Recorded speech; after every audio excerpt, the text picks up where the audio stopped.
This show is sponsored by Den 10 Insurance Services, helping businesses get the right insurance for all their insurance needs.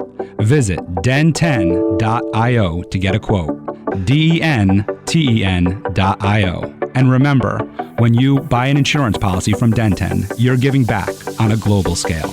Hello, all my entrepreneurs and business leaders, and welcome to the Michael Esposito Show, where I interview titans of industry in order to inform, educate, and inspire you to be great. My guest today is an intuitive medicine woman.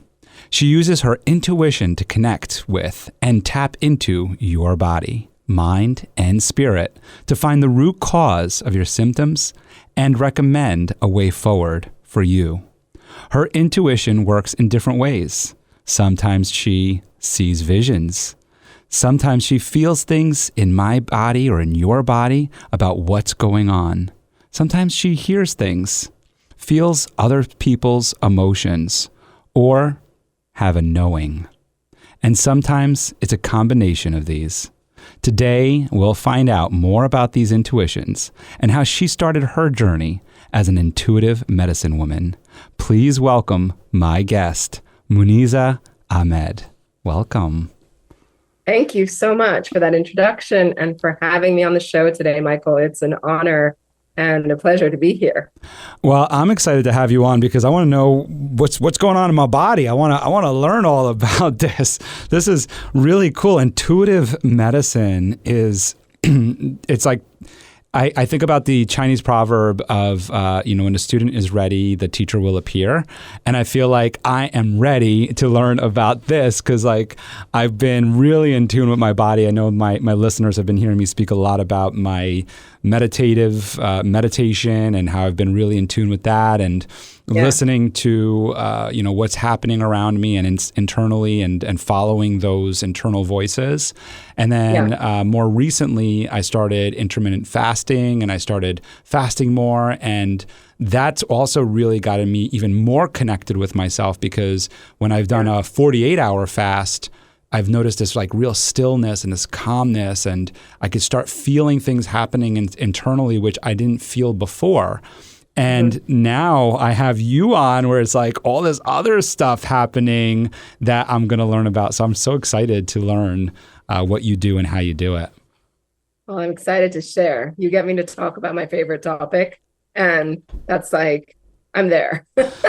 Cool. Anytime. And you know what's really cool about you that I think that I love about this? So for me, right? So I just found fasting. I just found meditation. I just found a lot of these things. And I say just found, and that's relative in the last couple years, right? Personal development and all that other stuff. But in your story, you've had this intuitiveness since you were a little girl.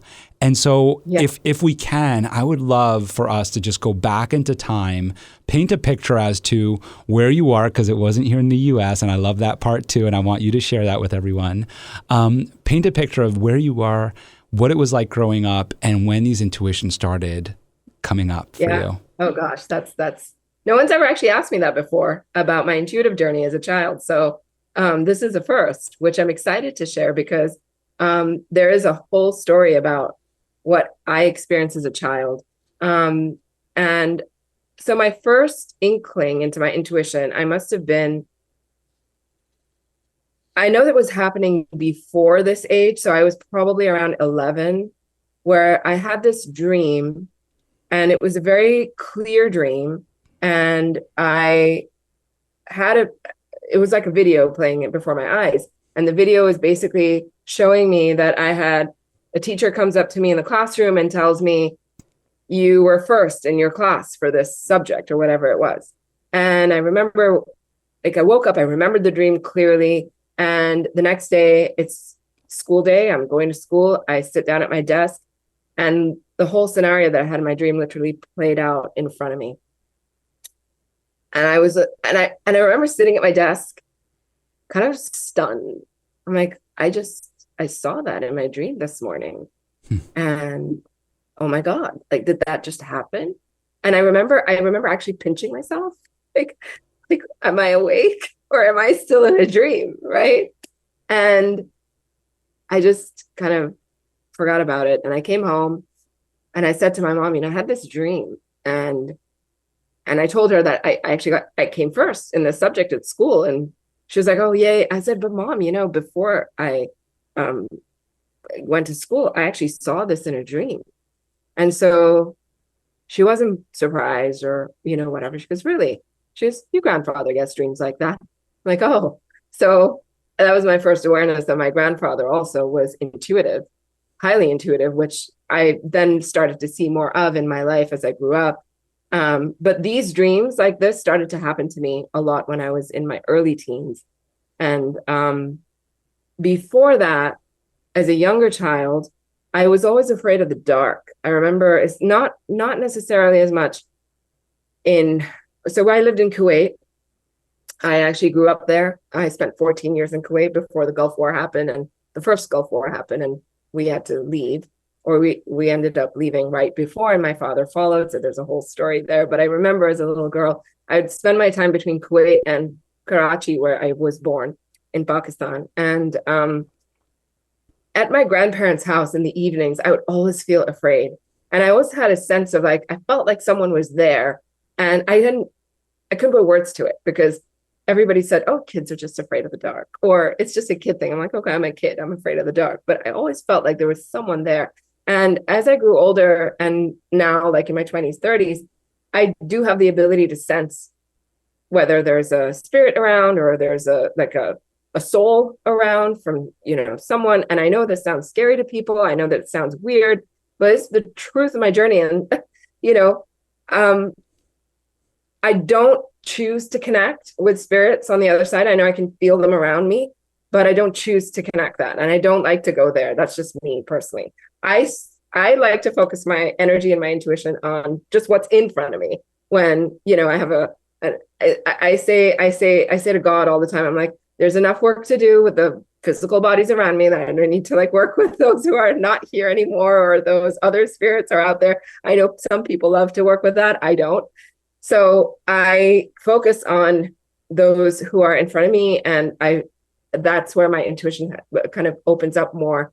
My journey as a child, if I go back, and I did this as an older, person, as an adult, went back and looked at my journey, what was I was drawn to? I was always drawn to health. I was always drawn to plants. I was always drawn to, my favorite game to play as a little girl was doctor. Of course, I didn't have any other verbiage for it then, but I'd walk around with my little doctor's bag and play with my grandparents. I played that a lot with my grandparents. Favorite story as a little girl was Florence Nightingale. I was so moved by her willingness to look after sick people, stay up all night. I'm like, and it just it lit me up. I would read that story over and over again, and it was a familiarity I had with it, and it's what I wanted to do. And when I started training and I went to nutrition school later on in my life, I remember at nutrition school, there was a lot of focus on, well, you can help people with weight loss, you can help people with their migraines, women with their period pains and cramps and things like that. And I was like, yeah, but I don't want to just work with that. I want to work with the really sick people, right? People who are really sick. And so while I have all the compassion in the world for anyone who has any kind of problem, my calling was there's people who are sicker who really need help. And that's where I kept getting drawn. And my journey throughout my life has actually led me to that point where I've worked with people who are bedridden, people who cannot get up, people who are, bedridden for years, or are struggling with fatigue and medical diagnoses. It could be multiple sclerosis, it could be ALS, it could be all these really difficult neurological conditions. And so that's where I tick. I love to work with that kind of person. And of course, I work with people with all kinds of issues, but my calling as a younger child or as a teenager growing up, I could always feel connected to people's health and their bodies. And that affinity, I realized, is where my intuition lay. And I didn't know it for a long time, but I could sense things in people's bodies. My friends would always be like, how do you know that? I'm like, I don't know. It just came out of my mouth. Or my mom, sometimes she tells me in Urdu, which is my mother tongue, she'll say, you have a Kali Zaban. Kali Zaban means a black tongue. And that often means like you say things right before they're going to happen, or you say things that are true, there's no way for you to know that. And it's a negative connotation, but also it's like over the years, she's like, actually, I just think that's just your kind of gift. And my grandfather, her father, has had a really powerful intuitive gift as well. And he would have dreams where things would happen, like this premonition. So over the years, this has stayed with me. It doesn't happen on demand. It just happens when it does. So there's things that I tend to be aware of before they happen, and I'll say it. But in my mind, I'm not thinking, I know this is going to happen. In my mind, I'm just like, it's just a feeling. It's just so strong. And I never really make that connection that this is going to happen. But I have a really strong, overwhelming feeling that either something's going to happen or it's not going to happen. So there's a lot of that. This is very interesting stuff here. More than just intuitive medicine. I am very interested in this on the spiritual side of things, and I mean it in the sense of like you're talking about souls and spirits, and I know that you don't tap into those, and I respect that. But what I'm interested in is the feeling that happens, because there's so much out there of like the different feelings, like a weight in the room and all that stuff. I'm just interested in like if you can speak a little bit to like the sensation or feelings or things that happen in your environment about that. Oh yeah. Okay. So at the risk of sounding completely nuts, there are times that I can feel that there's someone around who's not in physical form. I kind of always pick up on it. And I know it sounds scary to people. I never say it out loud often. There's no need to for me. And if it's something that I really don't know is helpful, or, doesn't feel right or feel good, I just simply ask it to leave. I'm like, just please leave. You're not welcome here. Like, you don't have permission to be here.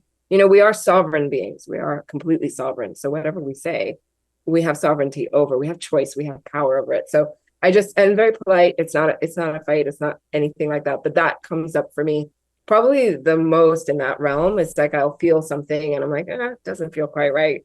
So could you please leave, or whoever you are, like, you're not welcome here. Please go find a place where you are welcome. So yeah, things like that. They do come up. I'm curious on it because I mean, while talking about it, I got a chill in my back, right? And and I get these feelings, and I know that I'm not unique to these feelings. So I'm just curious more of like, is it that I'm just not paying attention or choose not to pay attention to? Yeah. So, I mean, I teach this, right? So in my practitioner trainings, I talk exactly about this, is that just as we're born with eyes, nose, ears, mouth, we are born with intuition. Mm-hmm. It's part of who we are. So it's like we're blindfolded until we sort of open our eyes up to be able to see this other way or feel this other way and actually trust it. So most of us don't. There's only one simple reason you don't get it, is because you don't trust it. And if we fully trusted our intuition, things like telepathy, premonition, the ability to see what's in each other's hearts, telepathy is reading each other's thoughts, and all this clairvoyance, claircognition, clairaudience. These are gifts that we would be really just exploding with. And I feel that we have these abilities, and, whatever we're surrounded by on Earth, like we're exposed to toxic heavy metals, we're exposed to viruses, we're exposed to radiation, we're exposed to pesticides. There's all these poisons. I think that they get in the way of us being able to use our brain how you may have heard, right? That we only use our brain like 3% or 10%, like the majority of our brain we don't really use. And I do think that these intuitive gifts are the majority of our brain that's just shut down because we're not able to access it, even though we still can, in spite of all of what we're up against, we can still access it. And I have found on my journey over the years that I've been cleansing my body, healing my body, this intuitive ability or the abilities has exploded for me. Being able to see and sense things and walk through the world. So I always say this too, Michael. I love logic and analysis. I'm that person. Like, I'm a type A before I became, what I'm in this world, like, of healing and spirituality and energy and all of that good stuff. I was a a typical type A woman. I was driven, go, go, go, results oriented, using logic and analysis for all of that, right? And I look at my life now and I'm like, that all still has a place, because what it is that instead of giving over to logic and analysis, actually logic and analysis is a servant of our intuition, not the other way around. It serves to inform the intuition. Instead of using logic and analysis as the only decision-making tool that we have, if we use it to serve our intuition and use intuition to make the decision, you always end up making the right decision that way. Yeah, I was listening to Mel Robbins' podcast, and she was talking about I love her. The gut and the mind. And yeah, please expand on this, because I rather it come from you. But in one of her episodes, she was just talking about the gut and the mind and how it's all developed at the same time when we're babies or in our mother's wombs, and how when we get an intuition, a feeling, and that's why we feel the butterflies in our belly and everything, because actually the gut informs the brain. And you're nodding along, so why don't you? I would love for you to just jump into that one there, because you have more information on that than I do.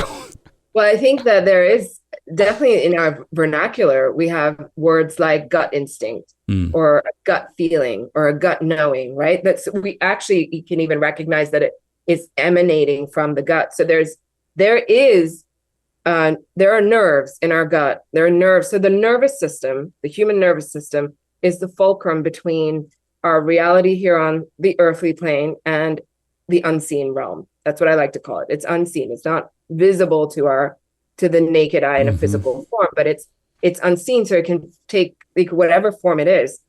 The nervous system is the gateway. The brain and the nervous system. We have so much going on in our brain. Our brain is complex, and there are nerves in our gut that also connect with our human spirit. So human spirit, as I understand it, is our will to take action. It's our strength. It's our motivation. And that all lives in the gut. And so there's a big connection between our spirit, our will, our ability to take action, our strength that lives in the gut. And it's connected to those nerves that are in the gut.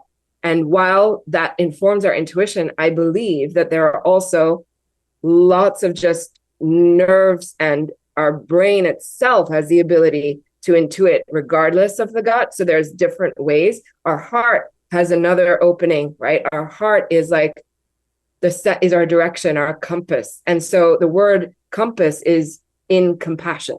And our heart is from where we have compassion.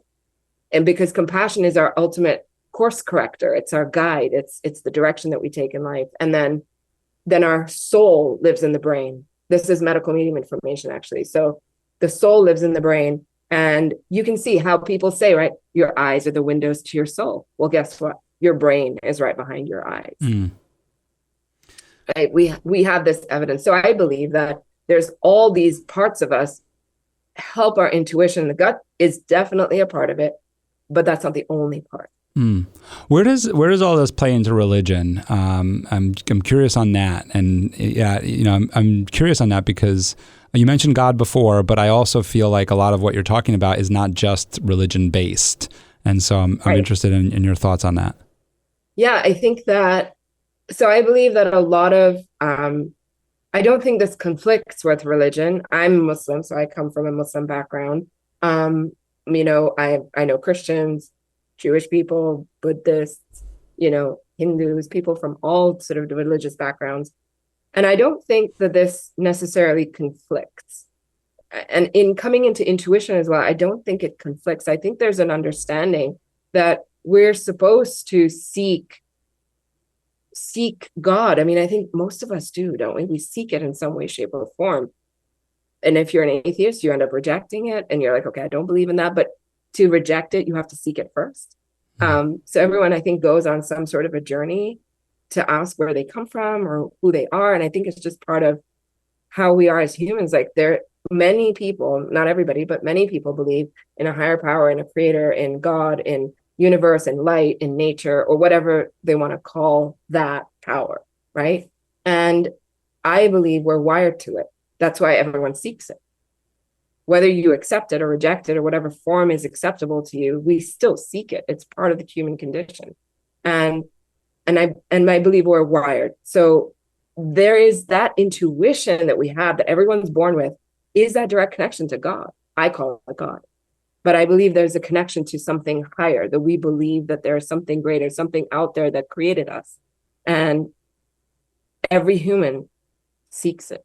So that's, to me, that's the connection with, say, religion. But I know that many, religious texts will say things like, for example, I know in the Bible that they talk about warning against mediums or warning against things of that nature. I also don't think that's misplaced. I do think that the warnings are against darkness. I talk about this a lot, actually. So lightness and darkness, right? Instead of saying good or bad or whatever. But this is why, like, when I don't work with that spiritual realm, because I don't know what's light or dark. Because often when people are channeling, they're being connected to something out there that they don't know who it is. And I've done this. I didn't know who it was. And I ended up over time feeling really uncomfortable with it. And so I disconnected because I didn't know who it was. I wasn't comfortable with it. And whoever was communicating with me didn't feel right. But many people do it and they get connected, but who really knows? We don't know. So it's because it's not clear whether you're connecting with darkness or light or true light, which is, to me, the true light of God and God's angels, then it's best to not go there. So I take those warnings that were, say, in the Bible or in the Quran about mediums and people like that, not to say that there's, to connect with something you don't know what it is or who it is. It's sometimes playing in a territory you just don't know enough about. And it's a problem. So I you've used my intuition to guide myself in that direction. So I was like, okay, I really, and I've asked God, it's like, give me a direction. And God said, yeah, don't go there. Don't go there. There's so many other, so for me, I've had a lot of dreams, and my mother is very intuitive as well. And I've had a lot of dreams that I would speak with her about and be like, hey, I feel like I need to tell you this because something's happening, and maybe not as vivid as what you've experienced would happen. And that's kind of stuck with me. And I really enjoy digging into my dreams and making sure that I remember them and try to unpack them and understand them. And so I'm interested in your thoughts on dreams and kind of like what they might signify and how you dig into them. I think a lot of dreams that we have, especially bad ones, dreams that are hard to vision, dreams that feel difficult or feel hard to go through, are actually healing to our soul, because they allow you to work through an emotional wound or any other kind of wound in the dream state rather than in the living state, which is important to consider, because when you're in the living state, it's much harder to go through that. You have a physical body. When you experience something that's hard, your adrenals will run, right, because of stress from that situation that you're going through. And in the dream state, your adrenals will still run, but it's much, much, much milder because you're asleep, right? And so there's an ability to be able to heal the soul through the dreams. And that's a big part of what, at least with bad dreams, that's what I understand them to mean. And then also with dreams like I've had, I think sometimes I don't believe we're supposed to remember every dream. Like when I wake up and I've forgotten the dream, okay, it passed, it's okay. I think if I was meant to remember a dream, I would. And there are dreams that are still, that I've had 20 years ago that are just crystal clear etched in my mind, right? And I know that I was meant to recall or remember that dream. And they have purposes. I think that I have really, really, really clear, crystal clear dreams. And those tend to be messages for me. That's like when I saw that dream about my teacher in the classroom, right? Crystal clear. The colors were so vivid. The detail was so vivid. And it was clearly a message because the next day it happened. It kind of proved itself that way. So sometimes I'll get a vivid dream, which doesn't actually happen, but there's some other sort of message coming through that dream. So I don't go crazy trying to analyze dreams and things. I know some people love doing that, and that's great. Personally, I take them as they come. I know that they can be healing us. I know that sometimes there's a message through a dream, but I let it find me rather than going to find it. Because sometimes, I know enough about like the human body to understand that you cannot break down every single block or wall or everything that you've built up to protect yourself through the trials of life. Sometimes it's there to hold you up and protect the soul.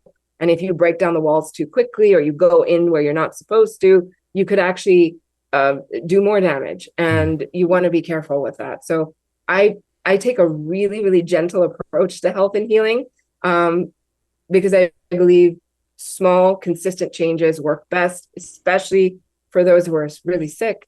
And as you build from there, you're able to heal and come from a really solid foundation. So gentle is always best. I'm not a proponent of going and looking for trouble. Yeah. Well, and it's interesting, like some of the dreams that I had a dream last night, and to your point, it's not every night that I remember all of my dreams, but last night I remember it very vividly, and it's kind of been with me all day. I've been trying to break it down and understand it to some extent, like why did that happen? How did that happen? Why did it happen that way? And there are these very like these reactions that we have in our dreams sometimes that are very like, whoa, was I really screaming, or was I really, and it's a little bit strange. Or when I'm flying, right? Like I've had dreams of flying, and I wake up and I'm like, wait a second, I can't fly. Wait a second, what? Yeah.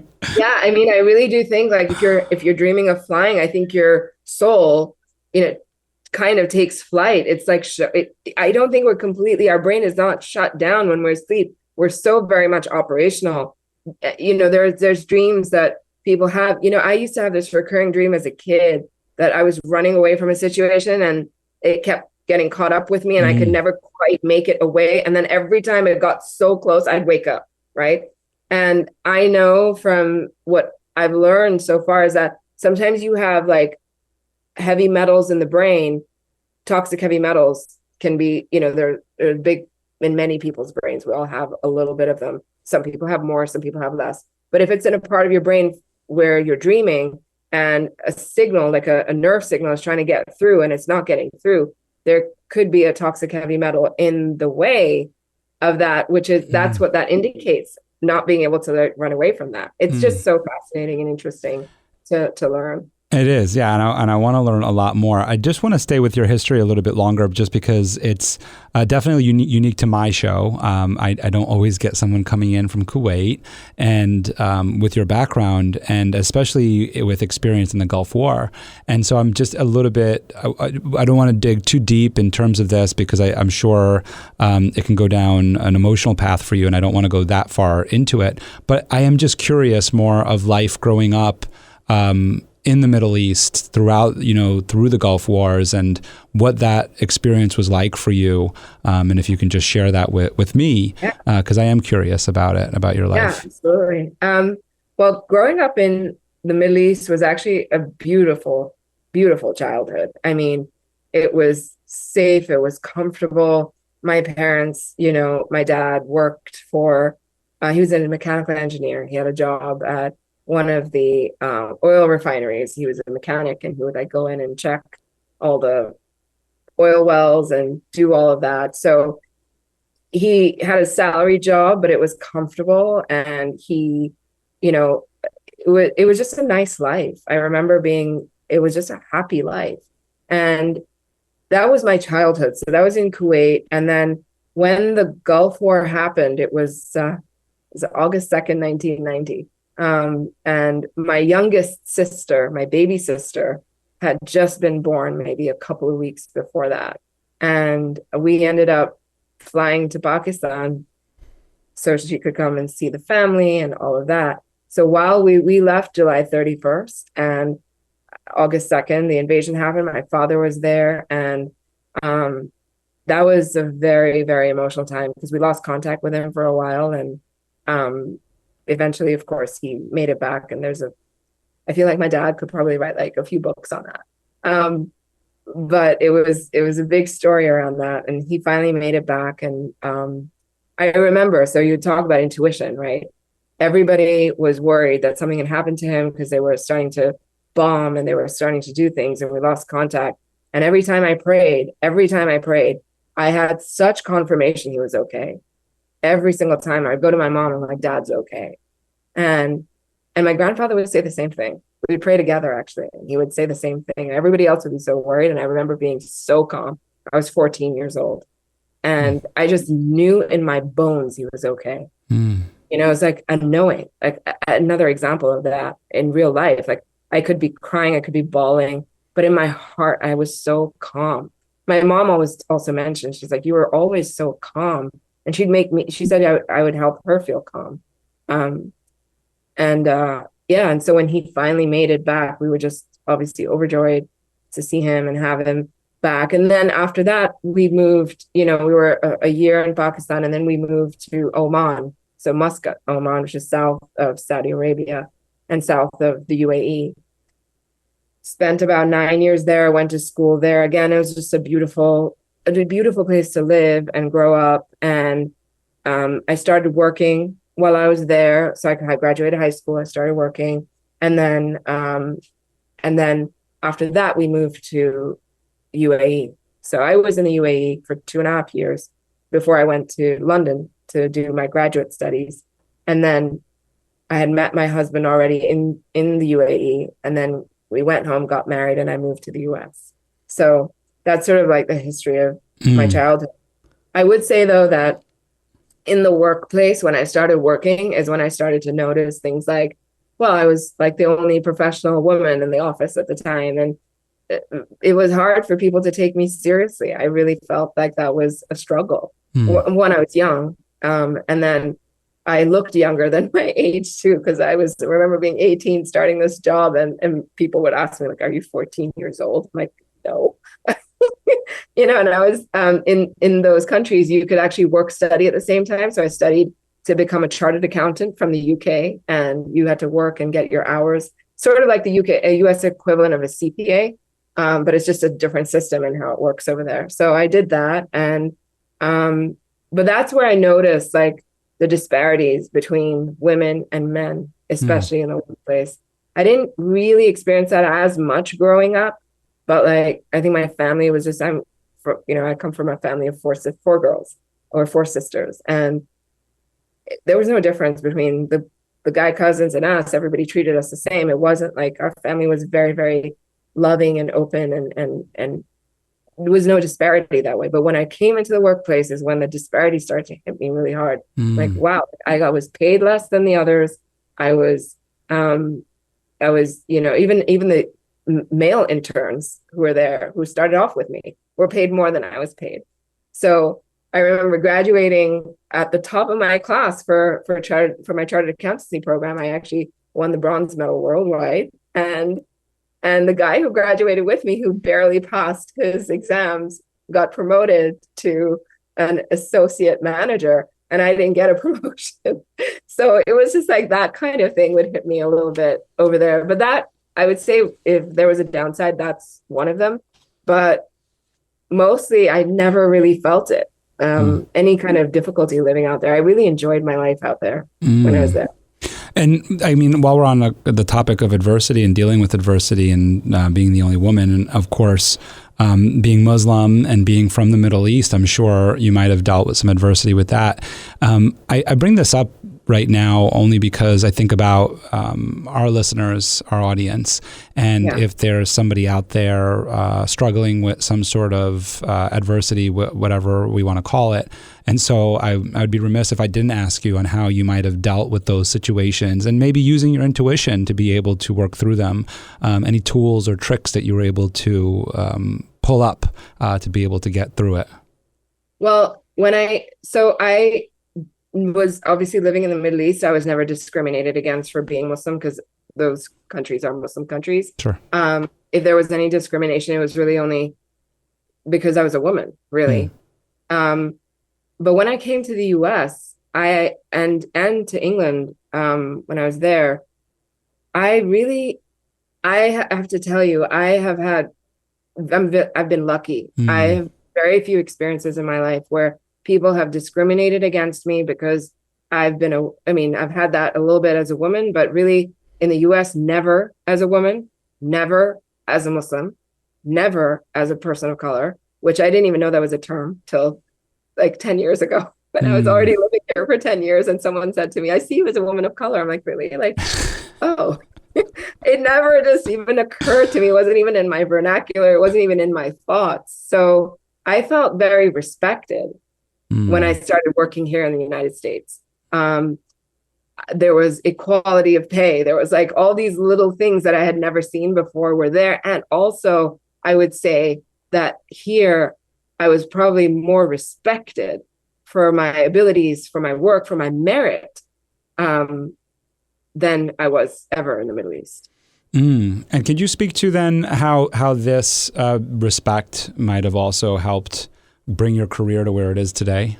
Yeah, I for the first time when I started working my first job in the US was with NBC, and at that time they were owned by GE, so it was with a GE company. I was in finance, and I started off as the CFO for the retail store. And the NBC retail experience, if you've ever done that, it's like taking you through a tour of their studios and like the history of the studios and the retail store. And then I got promoted 9 months in to the operations finance, which I retained both roles, both the CFO role as well as the new operations role. And I had a portfolio of like, I don't know, close to like $400 million worth of, stuff that I was looking at for operations, like everything that it takes to get a signal from in real life onto the air and onto all the networks all over the US. So it was an education. I wasn't a TV person, so everyone had a TV in their office and they would watch TV. And I remember going to a meeting and everyone's talking about Matt Lauer, and I'm like, who is Matt Lauer? I had a real education in American TV, which I'm not a TV person. I don't watch a lot of TV. So I wasn't even into all of that. So anyway, I learned a lot. And I would have to say that respect that I got, like being promoted 9 months into being there, it was a vote of confidence in who I was and my abilities, right? Which I had never had in my whole career. And I remember sitting there in tears with my husband. I'm like, look at this contract. Like, I can't believe that they want to promote me and I'm only 9 months in. And I felt like I've always felt, Michael, like I've always had to work so hard to prove myself because I was always on the back foot.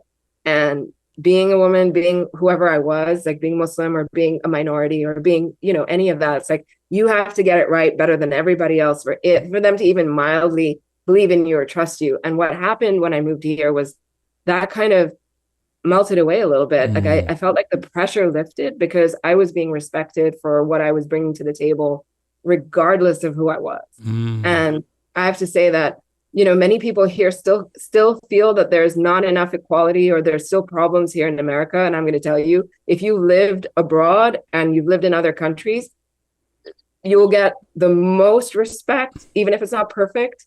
You get the least discrimination, even if it's not perfect, here in the United States more than you do anywhere in the world that I've noticed. Thank you so much for sharing that. I know that's a little bit off topic of what we're talking about in terms of your career. I do want to bring up a book that might also support what you just said here. I just finished it, Michelle Obama's book, The Light We Carry. Did you read it? Not yet, no. Not yet. Yeah, I think you'll enjoy it. I think it supports a lot of what you just said there in terms of like coming off the back foot and what the promotion meant for you and everything you just said there. So I really just wanted to make sure that we touched on that because it's, I think, something really important for everyone to hear, the story that you just shared there. And then also, of course, for anybody who's listening right now, I think it's also really great if they're experiencing some hard times. Speaking of hard times, I want to speak about your hard times because that's kind of what led you to where you are.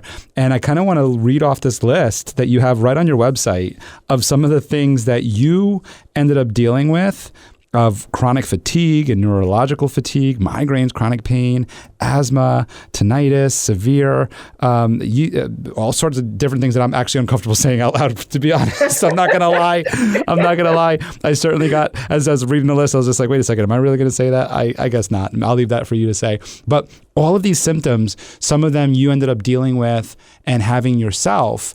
And this is, we're getting back on track here in terms of your intuitive medicine and how you started working on yourself and healing yourself and then start bringing that to others. So I'm interested, we touched on you in this corporate life, right? And how that led to probably some of these symptoms and what you were able to do. So if you could help us transition there. Well, so my story actually goes back to when I was a baby. I was a newborn and I ended up with eczema all over my body, 3 months old. And my parents used conventional tools. They were living in Kuwait at the time, and my grandparents weren't around. So I think that if my grandparents had been around, they would have been like, try this or try that. But, they tried homeopathic stuff, you mean? Yeah. I mean, my grandfather was a homeopath, right? Mm-hmm. So, that has featured on my journey as well because of him. So I've had like many, influences, both allopathic and alternative and natural as well, and holistic in my life. So my parents, obviously used what was available to them, the conventional steroid creams and what have you. I was 3 months old, they didn't want to, it was their first baby. They were scared, right? In their new country, they don't have family around. Like, you do what you have to do to get the child better.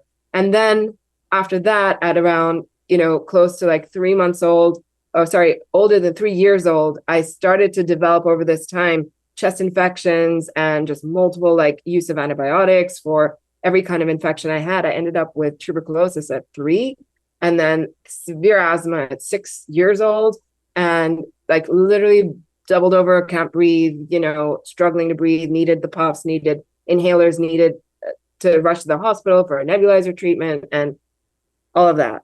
And it was a big feature of my life. I remember being sickly. Like, I was always like, oh, I've always got something going on. I always had a nose running, always had a cough, always had infections, sinus infections, ear infections, like you name it, I had it, right? And it was hard to be a normal kid because I would run around and I'd get asthmatic, or I'd, have to sit out or take care of myself. I couldn't laugh too hard because I would start to get asthmatic. I couldn't cry too much because I'd start to get asthmatic. So I was sort of like always like finding myself like walking in a very narrow kind of path so I wouldn't get triggered. But, that then developed into, like I had like weight gain in my teen years. Well, I know lots of kids go through that, but weight gain. But I say that because that's a symptom that I didn't know was happening. I only learned later in my life, acne and, fatigue. And then when I was in my 20s, I went to my thyroid doctor, not a thyroid doctor, just my GP. And she's like, I think your thyroid's inflamed. And they did that test and they discovered I was gluten intolerant. And it just was one thing after another. Like every time I went to the doctor, there was some new thing that I was dealing with. And that's what these development of symptoms that kept happening, UTIs and yeast infections. And like, probably those are the ones you did. Multiple symptoms, like, I don't know, 60, 70 symptoms that I was dealing with at various points of my life. And the biggest one being, the asthma. That was really troubling. When I moved to the US, when I moved to London for my graduate studies, I had an explosion of symptoms. Because I was coming from the Middle East where it was hot and dry. And I was coming to England where it was wet and rainy all the time. So it was damp and those conditions didn't suit me.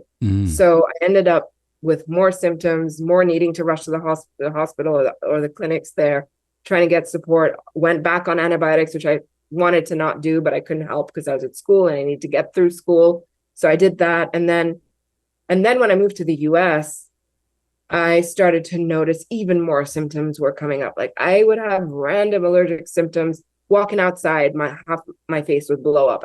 I'd wake up one morning and literally my eye was purple and scary looking. And you're like, oh my God, I was in my 20s.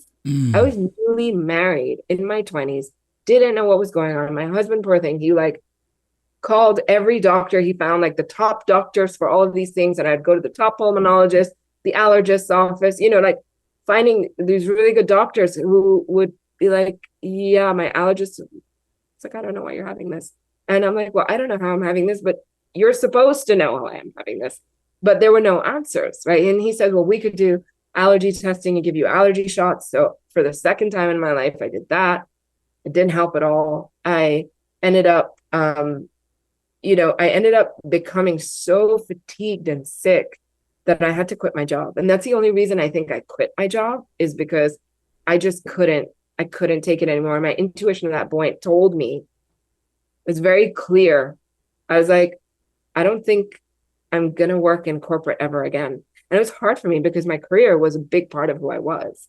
And for me to even contemplate that thought was strange. So I remember my mom was visiting her brother, and I called to say hello and was talking to my uncle.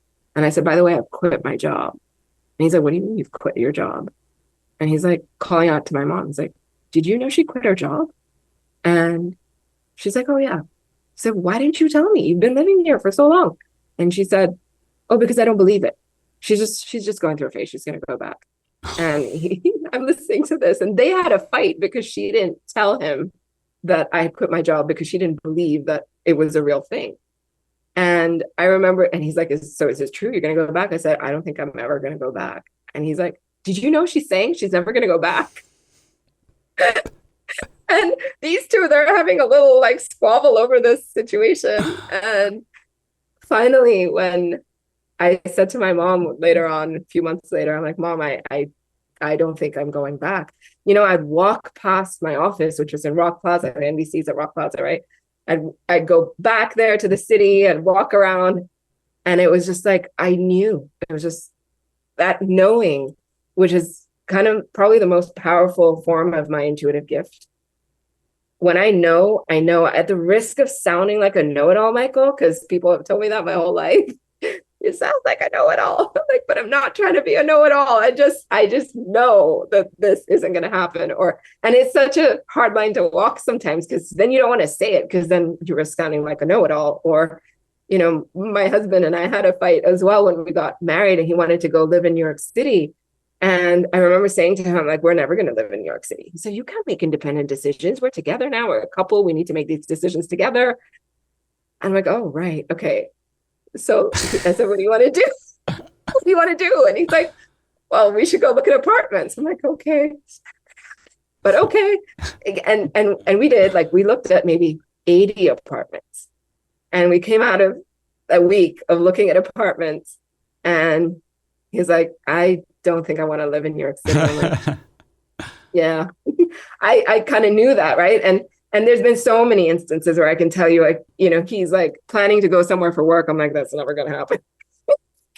And now when I say that, he's like, oh God, so you're saying, I'm like, yeah, I don't think it's going to happen. And these things just come out of my mouth because I'm more comfortable now with my family. And of course, my husband now knows me. We've been married 20 years. So it's okay now. But in the beginning, it was really hard, because I would say, like, I don't think we should do that. And it was always coming from a feeling, not from because I know better than other people, but I was just being honest about what I was feeling. But it's taken years to really figure out, like, this is like part of the gift, right? This is part of the knowing that comes through. And I've ignored it too many times, where always ended up in trouble when I ignored it. And I know for a fact that when it's so clear, it's so in my body, I'm like, oh yeah, this is the truth. So I don't know if I answered your question, but I mean, we went places with that answer. Yeah. No, you're good. I'll get us to where we're going. Don't worry. What I was asking about was when you had mentioned quitting your job, and we were getting into your intuitive medicine. Yeah. So it started with that, and a friend of mine she gave me a book. It's like 15, 20 years ago. She gave me a book, and she said, I've been reading this. It's all about inflammation. I think this is what you've got going on. It like matches so much of what you've been telling me is going on with you. And I opened the book. I read it from cover to cover in one night. Like, I remember 7 a.m. I'm still like reading. I'm like, okay, I'm doing this. That was a knowing as well. Like, food has to change. I knew I cut out sugar, dairy, grains, meat, and sugar, dairy, grains, meat, and gluten like overnight, right? And eggs, I cut them out overnight. And I went to the grocery store. I put the book down. It was 8 a.m, grocery store open. I'm driving there. I'm like stocking up with everything the book's saying to eat, like fruits and vegetables, right? So I'm stocking up on fruits and vegetables. And I'll tell you, that's when the biggest miracle for me happened, was I started eating these fruits and vegetables, let go of other foods I was eating. It was hard. I mean, it was hard. I still had stuff in my pantry that my husband was eating. And I'm like, okay, I'm not eating that. And it was like, I just really decided I was going to do this. And 2 weeks in, I was on 8 prescription drugs at this point. 2 weeks in, like, I don't think I need my drugs anymore. I don't think I need them. And I would take a little bit of something here and there and just to test it out.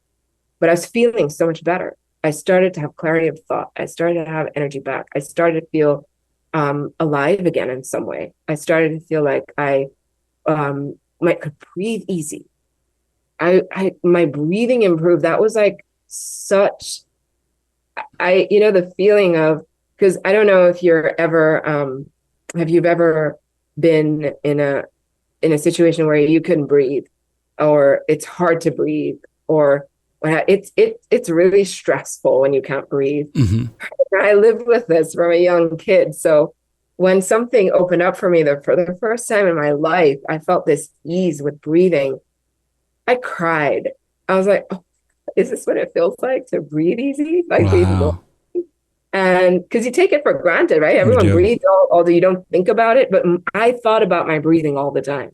Because anything could make it slightly labored, and then I couldn't sleep, I couldn't walk, I couldn't stand, I couldn't do anything. And then I was on steroids to control all that. So anyway, I had this opened up for me with my changing my food, and I was hooked. I was like, if I hadn't had this personal experience, I don't know if I would have believed the impact that food can have on the human body. But also it made sense, because what do you build your cells from?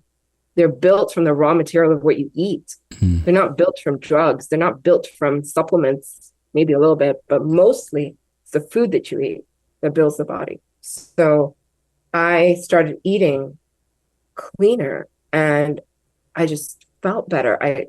The weight came off. I wasn't sluggish anymore. I wasn't feeling fatigued. That was the other thing that was really getting me. I was fatigued. It was a struggle to get up in the morning. It was a struggle to go to work. It was a struggle to think straight. I had brain fog, right? I'm like, but until it goes away, you're like, oh my God, like this is how different I feel. And it just opens up your whole mind and soul and heart to, wow, there's another way. And on the heels of that, we got pregnant, because I was told that I shouldn't try to get pregnant while I was on all these drugs. And we got pregnant. I got accepted at nutrition school, and my life was never the same again. That was the beginning of the second part of my life. So the life I really came to live. I can speak to some of that too, in that when I changed my diet, I felt completely different. I practice intermittent fasting. I've been doing it now close to a year. And then now I've been doing, as I mentioned earlier in the episode, 24 and 48 hour fast, 36 hours in between there. And I do those once a week. I'm not saying that anybody should be doing that or that that's right for them or anything. But what I'll say from me in terms of my experience with food is that by changing my diet, because just because I'm fasting doesn't mean that I go out and just eat pizza or a cheeseburger when I'm done. I eat very clean and very healthy as well. But by changing the way that I eat and the time frames that I eat in, I've noticed this brain fog that you're talking about, or lack thereof, brain fog and fatigue from doing it. And it's only because of where I am today that I can look back and go, oh, that's what that was. Like where you have your breakfast and afterwards you're kind of like tired and don't feel like going to work. It's not that you don't like sometimes you don't like your job, right? We're not talking about whether you like or don't like your job. We're not talking about whether you're strong or not strong. Sometimes it's not that you don't, it's just that you've eaten food that's sitting in your belly, that's trying to digest, that's really making your body work really hard. And then to your point, that's also not building cells and your body and proteins in your body that are actually conducive to thinking and to creating energy. You think you're eating energy because it's 1,000-calorie bacon, egg, and cheese, but it's not the right kind of energy.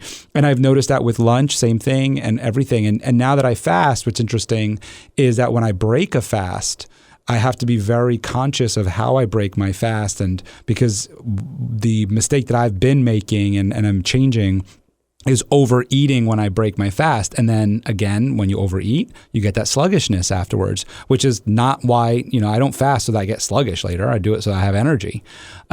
So I have experienced this myself and can see the contrast of when not eating healthy, not eating the right foods, has affected me in a negative way. And then to your point about medicines, since I've been eating the way that I eat and fasting and doing what I do now from a nutritional standpoint, yeah, I, knock on wood, have not gotten sick in a really long time. And I am somebody who was prone to sinus infections. I was on antibiotics very regularly to the point where they would have to change the script. It couldn't be the same Zitromax every time, couldn't be the same Z-Pak. They'd have to erythromycin and all these different ones because I'm like 2, 3, 4 sinus infections every season. Every season I went through 3, 4 sinus infections. And since I changed my diet, I haven't had any. And same thing with colds. And it's like, well, you have young kids. Like I have my daughters are 6 and 8. And obviously they were younger prior to this. And same thing. Oh, you have kids. That's why you get a cold. Well, I still have kids and I still live with them and I still kiss them and I still share food with them. I literally share food with my daughters. I will eat off of their plates. I all day, every day, I'll drink right out of the same cup as them. And I don't get their colds. They'll have a cold. I don't get their runny nose. I don't get their cold. So there's a lot to be said about nutrition. So I just wanted to kind of like emphasize that because I think it's so important to hear. And I'm not promoting any one way of going about it, whether you're keto or fasting or not or anything. That's not what I wanted to say here. I just wanted to emphasize what you said. I want to get onto the side of things where you're very intuitive because now that you've healed yourself and that you've found all this other stuff out, now you're looking at others. And you said this earlier, and I was like, I can't wait to go back to this, where you said you could see inside people's hearts and inside their minds and be able to help them, find a cure for that. Not a cure, but find a way to help them. And I'd love for you to share that intuitive medicine that you have. Oh, goodness. Okay. So, and like I said, it's different with each person what shows up. So it's not like I have the same thing show up in the same rote way with each person I work with. What happens is that I always say a prayer before I start because I don't believe this is coming from me, myself. I think I get help from God. I get help from the angels, right? Who really help me with my gift and help me get the right knowledge of what I need to see in someone. That's why I believe it's different each time. And so sometimes with a person, when I'm talking to them, I can always sense a heavy heart.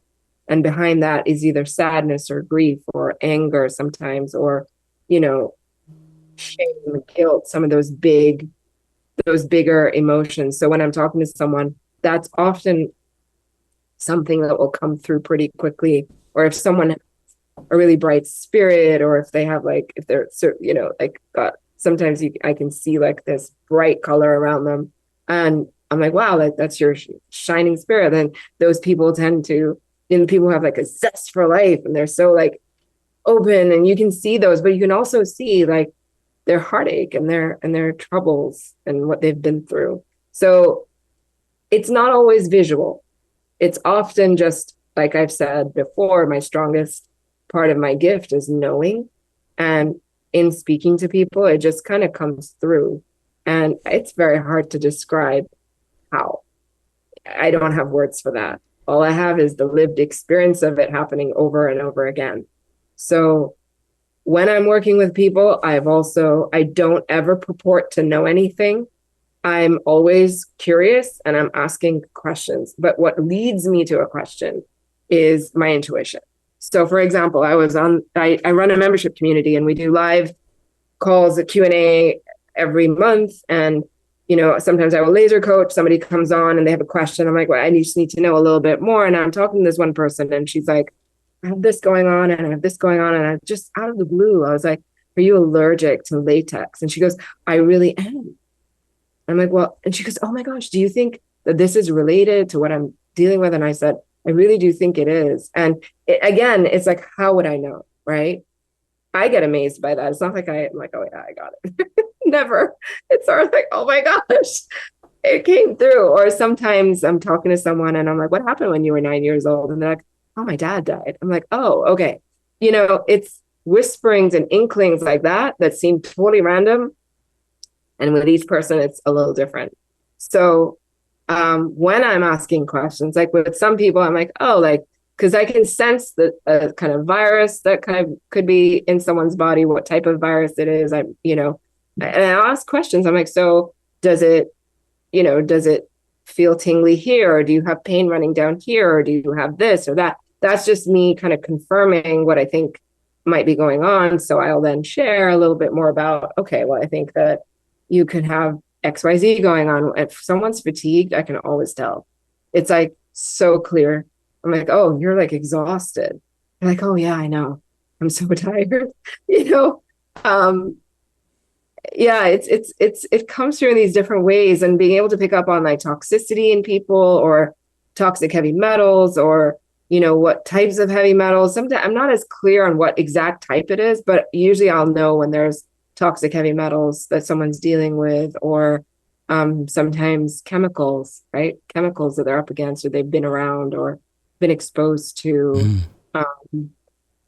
And so it's a combination. My sessions are like a combination of me having these intuitive hits and then talking with the people in front of me going, well, what is it? Like, where did you grow up? Well, and sometimes if I get a hit on radiation, I'm like, where did you grow up? And a couple of times it's, come up and people are like, well, I grew up in, I was born in the Ukraine. I'm like, what year? And they're like, 1986. That's when Chernobyl happened, right? So it's like being able to help people make those types of connections with it. Like I had a family who had thyroid cancers and they were Polish, right? I'm like, were you all around in that area and she goes, yeah, we were, like, we grew up there, and yeah, we were definitely around when Chernobyl happened. And, it's, because that can play a part. And so it's just little things like that, which can be interesting to see in the human body, what people have going on. That play into. I'm interested if you could do this for me now. I'm like, can you examine me via Zoom here? Have you ever read the book Blink by Malcolm Gladwell? Yes, I have. I love Malcolm Gladwell. Oh, I'm so happy you read it. And so I don't have to go through the whole journey there. And for our listeners, they can pick up on what you're going to probably share here. And I'll also pick up the book if you'd like. I'm interested in, since you know the book, how you maybe look at this a little bit differently than what he speaks about in the book in terms of, and just to share a little bit about this and that, what he talks about in the book, and this, at least this is my interpretation from when I read it over a year ago now, of these intuitions are more of because you've been around certain things so many times and seen things so many times that this is almost pattern recognition. And because of the pattern recognition, it starts getting confused with intuition. Not that I'm saying that you're doing this, but I'm just interested in your thoughts on that and what you do. I think the two are connected. I don't think they're necessarily, I think pattern recognition is a form of intuition. It can develop into that. Because intuition can be developed, right? If you go, look, I've met doctors who are really good doctors. They've been doctors for 20, 30 years. I'll give you an example. I had my daughter broke her ankle when she was 6 years old, and we had to take her into the doctor. We went in, and we didn't know it was broken. So we went in, and, their x-ray machine wasn't working at the time in the clinic or whatever it was. And he was an older doctor. He must have been like in his 60s. And he's like, all right, well, let me just see, what is going on here. So he started to palpate her foot. and started to prod and poke and like really look around. And you know, he was looking, he's like, well, I pretty much pick up the injuries here. And, you know, you could tell he knew what he was talking about because he had just done it so many times. So I believe that if you have enough practice as well around a certain modality that you use, or it could be anything. It could be, you know, you could be using biofrequency machines. You could be using acupuncture. You could be using homeopathy. Homeopaths as well have to be really intuitive, you know, because it's about combining the knowledge that you have with your ability to sort of sense what that person needs. And I saw the doctor do that in real life. And he was looking around, he's like, well, and he's joking too. It's like, if you got a younger guy, he probably wouldn't be comfortable with this. So, and I got that because nowadays there's such a huge reliance on the testing and the diagnostics. And we think that is everything. But I really believe that the human touch and the human palpation, that human connection, because humans are intuitive, and if you have a lot of knowledge, you could pick up on stuff that even would be better than perhaps the x-ray or the machine, although it could corroborate what you pick up, right? Mm-hmm. And watching him do that in real time made me realize, because midwives do that too. I had midwives for all three of my babies, and you know, they're like, oh, here's the butt, here's the head, here's, you know, they could feel it. And how do they know that? A lot of it is training, a lot of it is the knowledge, but also their intuition is playing a role in that. I mean, we don't doubt that mothers have intuition, right? I think nearly everybody in the world will get that mothers have intuition for their babies. It comes in specifically, it's God-given for that child, for the mother to protect that child. You have a knowing about your own kid as opposed to another kid, right? So if we have it for our children, why wouldn't we have it for other things as well? And our work and our calling, mm-hmm. I think, is very connected. Everyone's is, not just mine, but I just recognize mine, I think. And I think everyone's calling, whether you name it or you don't name it, there is intuition at play. You know, mm-hmm. we're using intuition whether we know it or we don't. For example, if you walk into a room and there's people facing away from you and you decide you're going to stare at the back of someone's head, in a couple of minutes, they're going to turn around and look at you, maybe even sooner. How do they know that? They didn't hear you come in. They didn't see that they didn't see with their eyes that you're looking at them, but they feel it. And they turn around and look. I've tested this with so many people. Always, it works every time. It's like when you're driving, right? And you look over and the other person looks over. Looking at you. Yeah. They're looking at you. Isn't that wild? Yeah, it's wild. We have intuitive abilities, even if we don't know that we're using them. So think about this too. Like, think about a sense of direction. Think about a sense of time. What about a sense of humor? What about common sense? Are these not types of intuitions? How do some people have better senses of direction than others? Mm. It's some part of their brain that knows it, but they haven't. Nobody studies that unless you're like a cartographer. You're like, or you do surveys and you like, you know, land surveys and things like that. But like, if you have no training of this, people just have a sense of these are intuitions. Mm-hmm. These are forms of intuition. So, you know, one of my things, I have a very strong sense of time. Like, I know when like an hour's gone by or it's 10 minutes gone by. So sometimes people ask me what the time is. I'm like, it should be like 10 minutes to 7. And they're like, how do you know that? You didn't even look at the clock. It's just, how do you know that? Right. So it's interesting. And I think that there's a trust as well, right? Like, you trust yourself. Yeah. Because you're not always right, but for the most part you are. And so you trust yourself. Yeah. The trust is very, very important. So I think knowledge and intuition work together, especially if you have like truthful knowledge, which is really like true T with a capital T, right? Truth with a capital T. It's that knowledge helps you to hone in your intuition even more. So I really believe that when I've seen a lot of, like, I've worked with a lot of different people, healers, practitioners from all backgrounds. And I notice it. I observe it in them. They're using their knowledge, but they're also always using their intuition. You have to, you can't operate without it, because it's a part of who you are. So, you know, I took my kids to a doctor one time and he was like, is she really, and he's looking at her and he's looking in her mouth and, and he was a holistic doctor and he looked at me, he goes, she's really, really headstrong, right? I'm like, yes. So yeah, I can tell.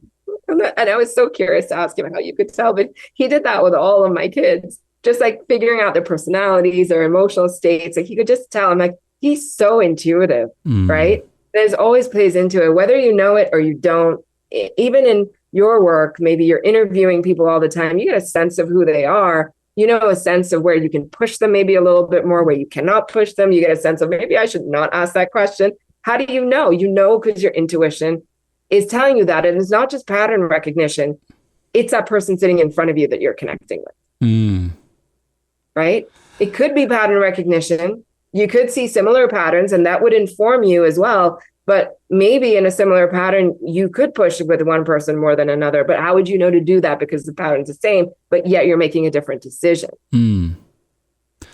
Yeah, I mean, you're 100% correct on the connection. And that took time too. And back to your pattern recognition, because when I first started the podcast, it was always in person. And I soon shifted to Zoom because I was getting most of my guests from across the country, from all over the place, which was really cool. And it's like, well, they can't all fly in. Some of them do, which is really cool.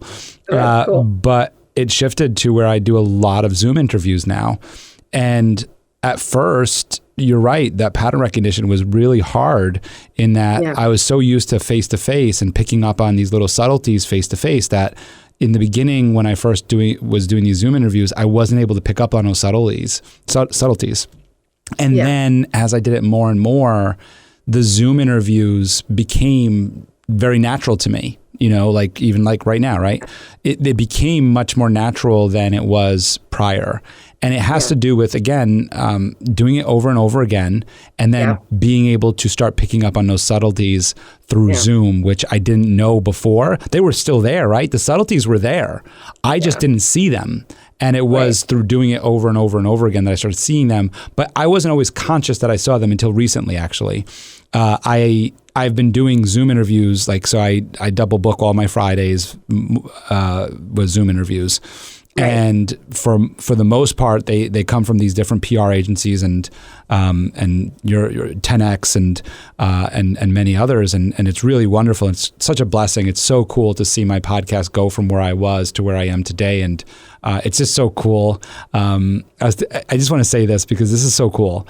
When I first started the podcast, I remember it had to do with when I was starting in the insurance world, and it was leveling up in the insurance world. And a manager was saying to me, well, you're just getting local gas, and this podcast thing isn't going to work for what you're trying to do.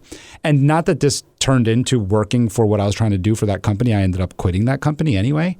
But I ended up getting CEOs of huge corporations and businesses across the country that if they would have believed a little bit into my vision for my podcast and given it some more time, they could have benefited from it in the way that they wanted to. Thankfully, they didn't. And thankfully, I followed my path, which was to do this as a true podcast and not as a sale. But anyway, not to get distracted from that. So more recently, I did have somebody come in studio, and it was the first time in weeks that I had somebody in studio. And I'm like, whoa, this is uncomfortable for me. Yeah. And I am a total extrovert. I am a total hugger, love being with people. I'm with people all the time. Right. And I'm interviewing her and I'm like, whoa, this is different. What just happened here? Yeah. Yeah. It's you do get used to certain modalities of being with people, right? So for example, Zoom for me only really happened in the pandemic. Before that, I was on the phone. I wasn't even seeing people on the screen. I was just helping them on the phone. And I still prefer that. I still prefer to not see somebody. I prefer to just close my eyes and just do my thing. And I struggled with the Zoom thing at first because everyone wanted to talk to you and see you and they were comfortable. But I was so I then would look away trying to get a little bit back for myself of how to help them. And it's always easier, but then I adapted. Then I adapted with Zoom, just like you did, right? And you just get comfortable with different ways of meeting people and connecting with them. But I think the most important thing is the connection, right? And when we open our heart to somebody, and I don't mean like in a love way, it's just like in a friend, like, you know, when we're sitting here connecting and we're having a fantastic conversation, your heart opens up, you start to connect more, you sort of, it lights you up and you're talking to them, then you naturally are developing this intuitive connection with a person, and you'll be able to feel things that, because you're both open now to each other, you'll be able to feel things in each other if you tune in. Because I actually teach this to practitioners on how to tune in. Like people come in their first class, they're doing a reading and they're like, oh my God, I had no idea I could do this. Oh my God, I had no idea that this could work. Because they come in, they're completely, and some of them are freaking out. They're like, oh, I don't think I can do this. How's this going to work? I'm like, just, you got to trust yourself. I lead them through certain like steps, and part of it's a meditation, and you know, we ground ourselves and we get connected. And then when I teach them the tools on how to do it, and they're like, oh my God, I told this person a bunch of things and they told me I was right. So to me, it's like, we can all do this. We all have this ability. And I feel like if we use it, it'll only get stronger. And most of the people don't really trust it. Also, I teach people how to know the difference between fear and intuition, because sometimes people act out of fear, thinking it's their intuition. It's like the biggest mistake people make. And knowing the difference. So how to know the difference, that's very important.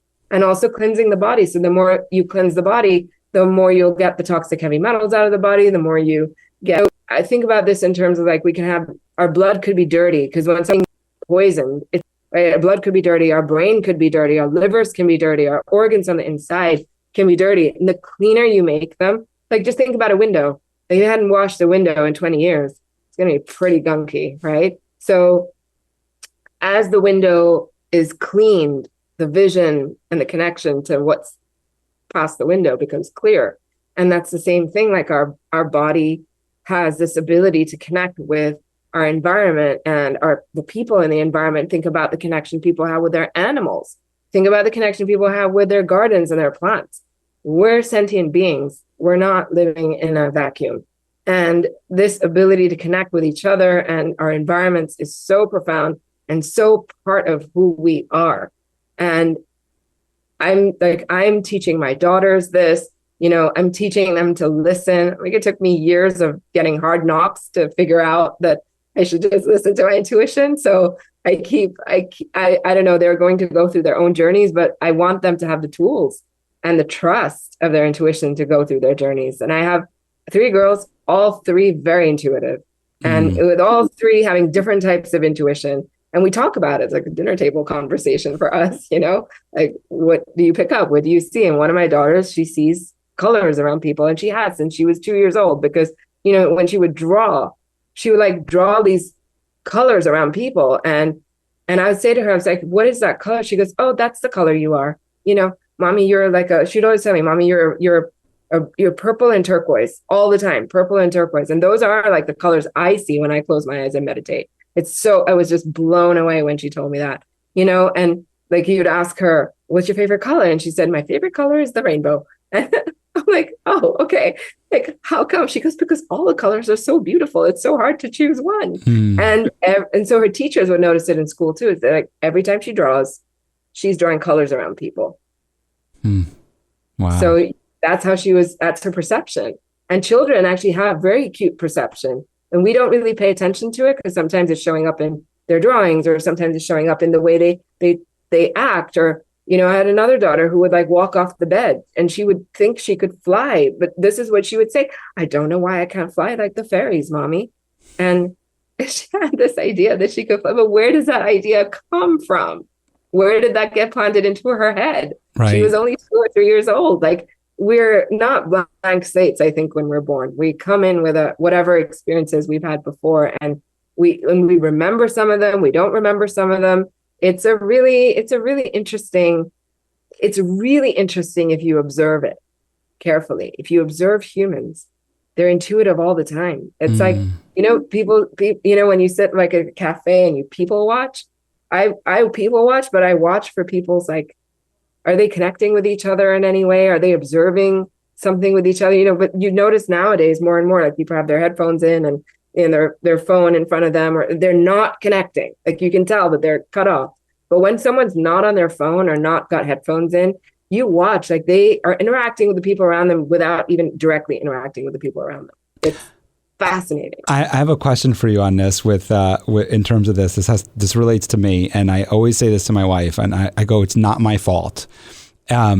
I end up in long conversations with people, and sometimes, and I try really hard to not, right? Like because it's like my wife's like, we got to go here, we got to go there, and I need you time frames, right? Like let's just without giving too much examples, time frames. And it's like, so I go into the grocery store and like I'll put on headphones, I'll put a hat on, I'll put sunglasses, I'll do everything I can to not be recognized. And it's not even the person that recognizes me, it's just random people, right? And then the other thing I'll do is and not that I'm recognizable, I mean outside of people that know me, right? What I mean is, and then the other thing I'll do is I'll make sure I'm not asking any questions, right? Like if someone starts talking to me, I'm like, I'm not going to ask any follow-up questions that's going to lead us down the path. I'm just going to be very short so that I can get out of the conversation quick. And every single time, and they've witnessed it, where we're like at a gas station, they're like, Dad talks to everybody, and I'm like, I didn't even talk to them. I put my head down and they were talking to me, and you could see they were talking to me, they were asking me, and what am I going to do, be rude? And right? So my question in all of that, and I love that you're head nodding with me here, my question lies in like, so is that the connection that I have with people then? Is like that people just feel they need to talk to me? Well, you have a very open heart, and you're so welcoming. Your energy is so warm and welcoming. And I saw your face before you opened your mouth even. I'm like, wow, this guy's warm. Like I felt that even through a Zoom screen. So imagine like being in your presence and feeling that way. And I'll tell you, my husband says the same thing to me. Literally, I was nodding my head because he's like, don't get into long conversations with people. I'm like, okay, I won't. I'll promise I won't go there. But then people approach me too. I have the same experience where I could be, kids. My social life is my kids' birthday parties. Sure. So, yep. I love them. I don't have time for my own. So I'm taking them here, taking them there. And we're at these parties. And, he'll say to me, he's like, don't talk about health. I'm like, I won't even open my mouth. And then it just goes there. Mm-hmm. I don't know how. He's like, wherever you go, he said, I've been married to you for 20 years. I've known you for 23 years. Wherever you go, the conversation ends up about health. How? I'm like, I think it kind of goes from when people ask me what I do for a living. And what do you want me to say? Like lie? Right. Like, should I say I'm an accountant? I mean, I am, but should I just leave it there? Like what should I do? Well, and they say things, right, that are leading to where it's like you can't not say something, right? Correct. Are you going to just put duct tape over your mouth and pretend you didn't hear it and walk away? And I'm like, but there's something there, which is in my being. Like I'm not doing it. I'm not calling it. I'm not wanting it. But it's there, and people pick up on it because it doesn't happen to him. Right. It probably doesn't happen to your wife either. Right. Well, they'll just come up to her and start talking. Right. They're a different energy. It's a different personality. And I have a daughter who's just like that too. She'll talk to anybody, and it's in her. And the older two just, they don't do that. And it's who you are. I think it's who we are. Like everyone says, be your authentic self, be genuine, be who you are. And, for us to be who we are, then we have to be able to have the freedom to, have those interactions, because that's kind of who we are. So I find that fascinating that I've never actually met somebody that has voiced it so almost exactly what I go through. It's incredible. It happens all the time, every day, all day. It's what my whole, like, I literally make sure I don't look at people so that I don't get into and I'm very conscious of it. I'm very, but anyway, I love that. And it's like the intuition. I know that there's like a lot of stuff to get into with you, because like you have just like an amazing you just have just your website has so much information on it, and you have like so many different things. And I really want to talk about your secret recipe because it's helped over 10,000 people. And so I want to kind of like conclude there. But before we go there, you brought up the difference between fear and intuition, and I just think that that's so important to at least to not just leave out there in the ether. I would love for you to just kind of maybe just button that up for us. Yeah. Okay. So sometimes, or actually many times, we're making decisions. I mean, we make decisions all day long. You know, we make a decision to get out of bed in the morning. We make a decision to go brush our teeth, and some of it's just rote and a habit, and it's ingrained. We don't think about it. And then we have decisions that we have to make, like we have to move across the country, we have a new job, or, you know, you have a child who got into this amazing school and you want to move near them, or, you know, a bigger decision, a change of job or a change of country or state. And you're like, oh, like it's a big decision, and fear comes up. Fear comes up. Or leaving a partner that you've been with and it wasn't working out, and this fear comes up because what are you going to do when you're not with that partner? Or what are you going to do with all the things you don't know about in the new state or country you're moving to? Or is it going to work out? And all of those voices are in us when we're trying to make decisions. And we think it's important to ask those difficult questions, which helps us to make a decision.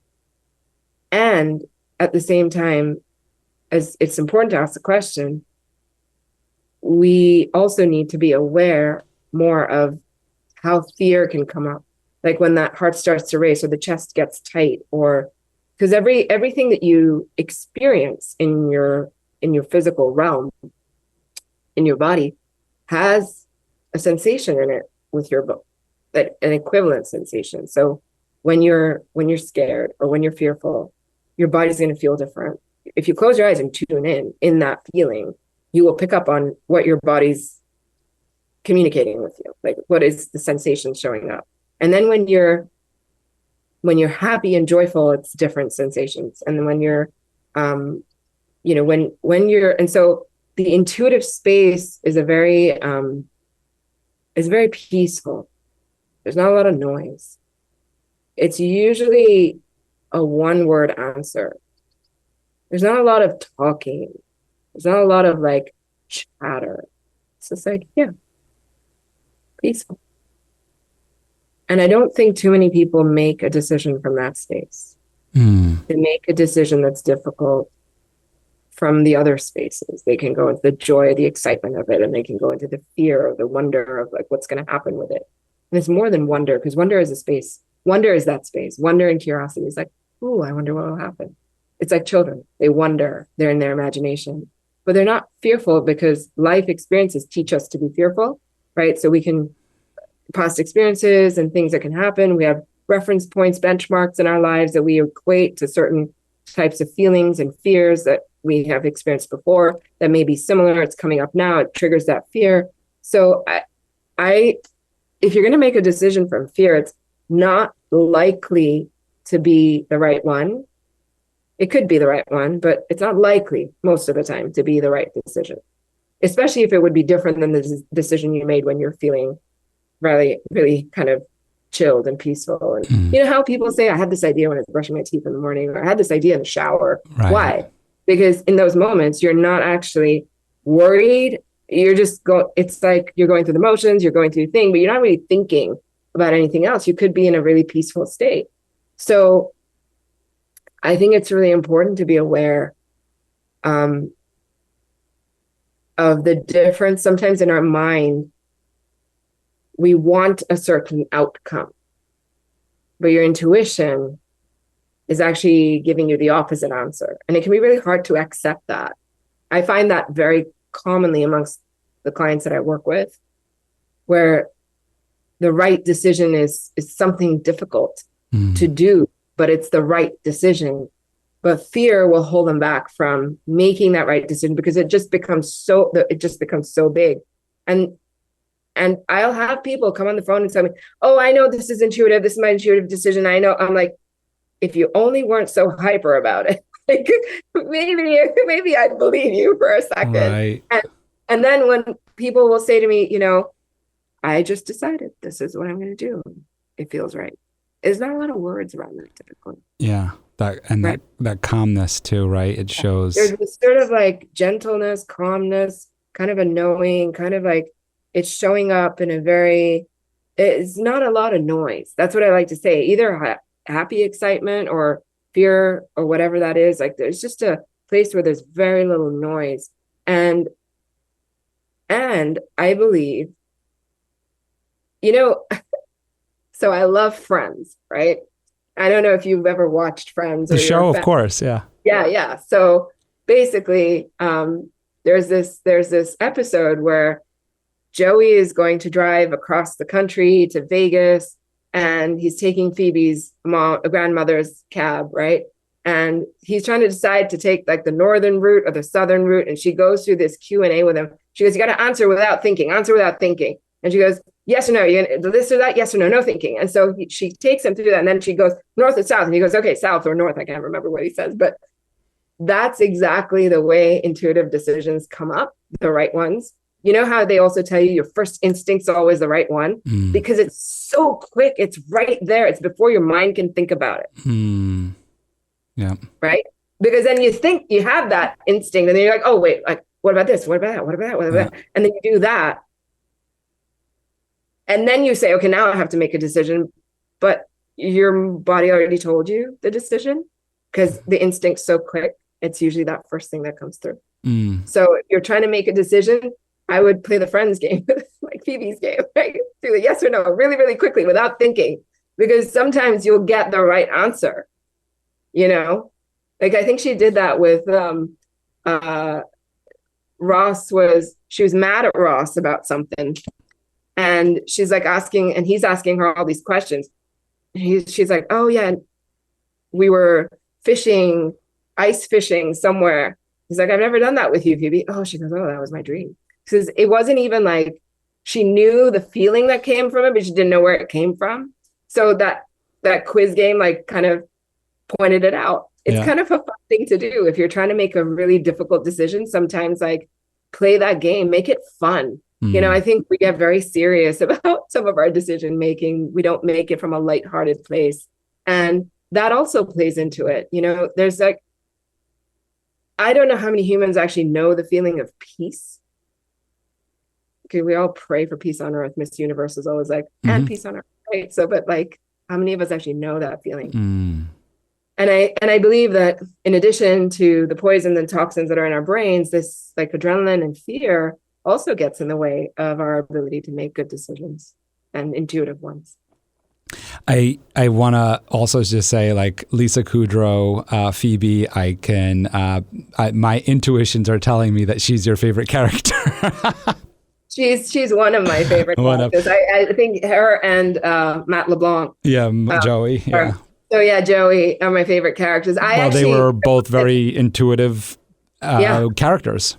Yeah, they were. They played these very interesting roles, going by their feelings. Yeah, going by their feelings a lot more. I found it very interesting whenever Phoebe and Ross got into it as well, like about science and evolution. And she's like, "You don't believe in evolution?" No, but it was just so interesting to me that they wrote that into the show. It's also interesting because the year that I was at NBC was their last season, and I got to meet them all. Oh wow! Yeah, it was my favorite show ever, and it was just like a full circle moment for me. And even talking about them, because I always say to people, and my friends who love Friends know that you can refer to Friends for just about any life situation. So it's only fitting that I brought Friends into this conversation as well, because there are just so many examples of that. And, meeting them was so fun.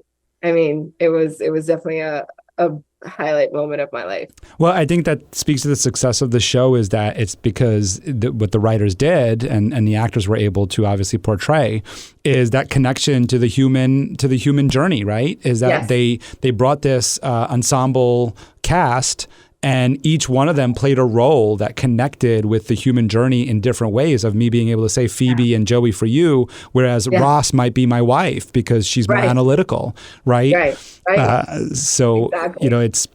I think that's why when we see these great shows, or these shows become great shows and become successful, it goes back to what you were saying of like playing into those intuitions and having that human connection with a variety of people.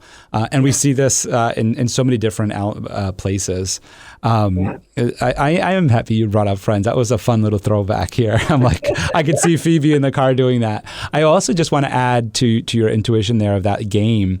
Mel Robbins, since you mentioned you love her, in this podcast series that I was listening to, she talks about intuition, and she says very similar game of like, all right, you want to do something, right? But you're deciding between one or two things. Call a friend and ask them, ask them the three things that you're deciding between, and immediately one of the things is going to pop up in your head that you're hoping that they're going to want. That they're hoping that they're going to pick for you. Yeah. That's your intuition. Yeah, that's another way to do it. And also yet another way is to talk about something completely different. Like, is your name Michael? Yeah. Do you have like dark hair? Yeah. Or do you have like, are you 7 foot tall? No. Like, you do these obvious like questions. Quick, you just get your mind like really quick answers. And then you go for the question that's a real decision you're going to make. And then that truth that pops out right there is often like the right one. I love that. Because you're not thinking about it. Yep. I love that game, because what you were making me think about when you were talking earlier that I wanted to bring up was the flow state. That game that you just said just there is like, that's getting you into an instant flow state. Yeah, exactly. I mean, and children are naturally there, right? So I know my younger ones have no problem, being really upfront about their answers they without worry of who's going to get offended or what are other people going to say. I mean, I have one kid who's just completely like tells it like it is, right? And she's always in that flow state, and you notice it in her. Like, she said, what do you want to do here? She goes, oh, this, that, whatever. Do you want to play it? Nope. Are you sure? Nope. I'm like, okay. Like, it's so clear, right? Yeah. If only we could all be that clear about our lives and our decisions, I feel like we would make better decisions. We would be clear, and it affects every space of our life, not just health. Health is it's the most important one, in my opinion, but relationships, which I think is the next important one. The biggest thing we relate with every single day are people. In every way, shape, and form, unless you're a complete hermit. But even then, you have to relate somehow, even a little bit, right? So our intuition with people is the next place where you can kind of open up and feel and understand what they're saying or connect with them. It's that to me is just priceless. This human connection, which in the pandemic was so like cut like a knife. Right? People had a hard time because human connection got cut off in so many ways. And I feel like we collectively carry that trauma of that happening to us. That's an interesting one for me. I don't know how to maybe describe my feelings on it. And I wonder if it has to do with what we were talking about earlier about adapting to Zoom and adapting to new environments and being open to adapting and the way that you and I connect with people. I didn't feel that lack of connection. And I feel weird saying that typically when people talk about it. I don't feel weird saying it to you because I feel like you might have maybe an answer for me or maybe felt the same way. But a lot of times when people talk about the pandemic and this lack of connection and humanity and everything, I understand what they're talking about. Like, I'm not discrediting it at all. It certainly was there. But I also, right. In fact, I felt even more connected. That's when I started my Instagram lives and I was interviewing people. That's like the start of my original podcast, The Shining Light, which was on Instagram. And I connected with people more via live video like this than I had ever done in the past. And things were different because like I was big in the networking community and I wasn't showing up to events anymore because obviously they were canceled, but I was still connecting with people. And I felt like I was more of like a listener to them than I was the one saying like, oh my goodness, why can't I do this? So I'm interested in your thoughts on that, on maybe your analysis on me on this of like, I'm not a psychopath, but I didn't feel the same way. Yeah, I didn't either. I mean, I'm like you. We're similar in this regard. Like I can connect with people pretty much from anywhere.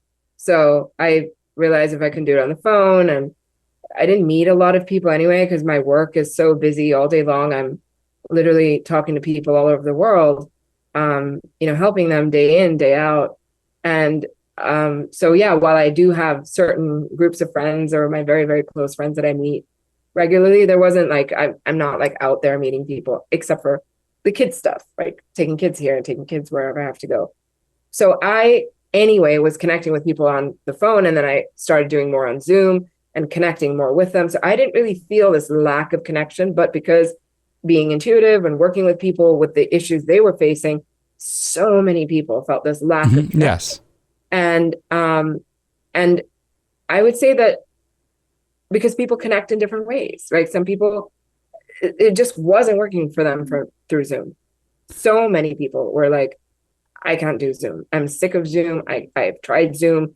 I can't connect. It's not what I want. I wanted to be able to hug a friend. And, that speaks to, I think, the majority of, people are in needing of a physical connection. Yeah. And right? I want to make a note of that for everybody listening. And most people who know me know I'm married and have 2 daughters. And so I wasn't alone. And so I certainly understand the difference there, in that it gave me more time to connect with my wife, more time to connect with my children, which I think I really, we still talk about my wife and I till this day. We cherish those moments of lockdown where we were with them all the time. We got to experience kindergarten with my daughter. Yeah, same. We actually, the pandemic for me brought a level of relief. I hate to say it, I don't want to trigger anyone. I'm not invalidating anybody's experience who's listening, but for me, it brought an incredible sense of relief that I could just be with my family.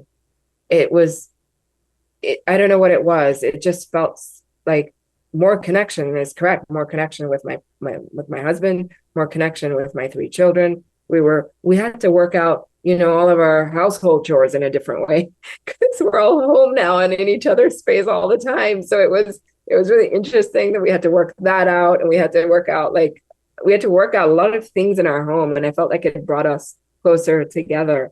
And I know that I imagine that if I had been alone with nobody in my space, maybe I would have felt it as well, this lack of connection. But also I speak to people all day long, so I maybe wouldn't have felt it because I was getting that connection time with people, even though they're clients and it's not personal connection. I'm supporting others, but it sort of was giving me connection, right?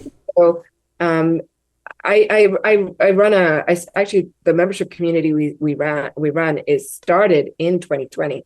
And it was interesting because we were able to carry hundreds of people part of the community who were just like, every time we had calls, people would just 200, 300 people showing up in one call. And they're like, oh my God, thank you. Because this is like my one place of connection that I can find my people. I can connect with others who don't think I'm crazy for feeling the way I do. And there's no judgment here, and we can talk to each other. And so, it was sort of like, wow, like I had no idea that this would be that place for people to come and connect, and how important community was, how important it was to find people who thought the same way as you, because they're obviously in the pandemic, we realized there's many different ways of thinking about the same events that were happening to all of us, right? So it was important to find connection. I really believe that most of us, children, like if you look at children, I think they give us a sense of what humans are really meant to be like. And children don't do well on Zoom,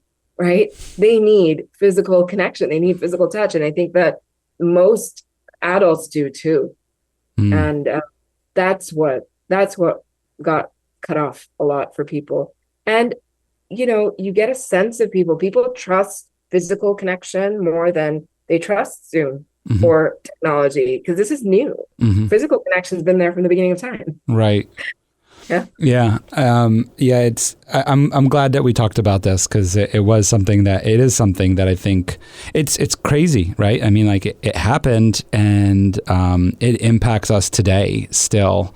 what happened there. What I want to also make sure that I want to highlight here in what you said and everything that you said. There's this common theme of connection that you keep talking about.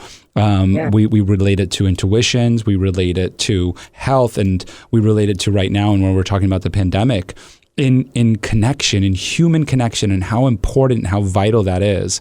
And I think in what we're talking about, in your experience and my experience, I want to say, in contrast to others' experience, is that we've always found different ways to connect with others, whether through the physical touch or through phone and through Zoom and everything. And so what I draw from this as a learning is that to always continue connecting in different ways and always learning new ways to connect with others, so that if God forbid a pandemic happens again, but forget about a pandemic, right? Because we know that that's more unlikely now to some extent.